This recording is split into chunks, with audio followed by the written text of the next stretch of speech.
This is a redo of speech 3.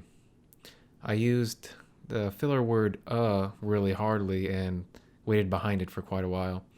I also used the notes way too much, and I didn't say why my organization was better than anything else.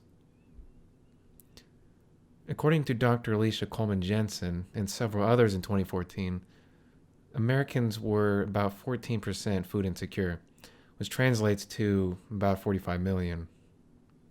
According to the World Food Summit, the definition of food security is the access to safe, nutritious, and sufficient food to live a healthy lifestyle.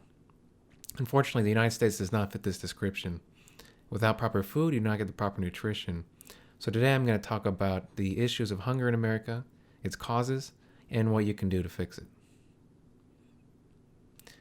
Here's a picture of the United States showing by county food insecurity.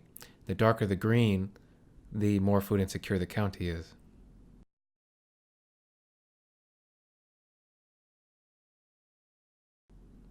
As you can see, there are no white areas in that map, which means there are no food secure counties in America. Now, while hunger affects all demographics, it affects them differently.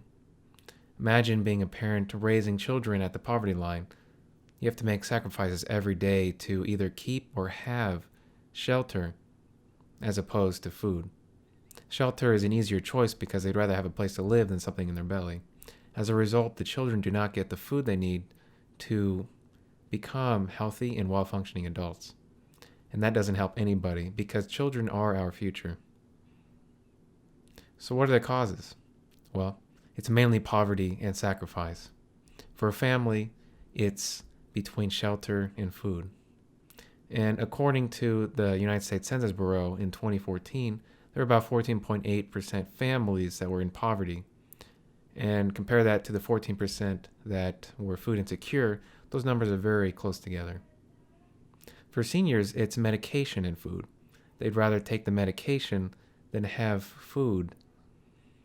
Without the medication, they believe that they will not last too long, so it's an easy choice for them, but it's probably the worst of the two. So what can we do about it? We should provide food to those who need it. Luckily, Feeding America is already doing that. So how can you get involved? Well, Feeding America's nationwide food banks and 60,000 food pantries and meal programs provide about 46 million Americans the food they need. If you have a supply chain or a restaurant, you can volunteer with them to send the unused food that you have to them. And if you don't have one of those, you can volunteer to house a food bank, where a food bank is used to store and send food. If you don't want to house one, you can volunteer at one.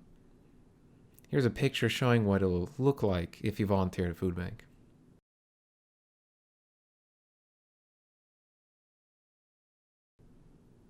If you don't want to volunteer at a food bank, you can also donate money, and you can do that in two ways. You can do it for a one-time or a monthly recurring. And for $1, you can give 11 meals. For just 1 hour's worth of minimum wage, you can secure a family of 4 for a whole week. But why Feeding America versus anything else? Well, as far as food organizations go, if you're contributing to a local one, keep doing that. That's good. But if you want to affect the United States on a nationwide level, go with Feeding America. They've been established the longest, and they're also the biggest. So in conclusion, hunger affects about 45 million people. Because of that, they don't get the proper nutrition. The causes are poverty and sacrifice, with people not having enough money for both the things they think they need and the thing that they actually really need, which is food and nutrition. To help this, Feeding America is providing families food to help them either get out of the rut that they're in or to provide them the nutrition they need. For you can either donate food banks, space for food banks, or time and money. There's a link below that you can follow to find out more information or give money. As Dr. Norman Ernest Borlaug says, or better known as the man who saved a billion lives, food is the moral right of those who are born in it.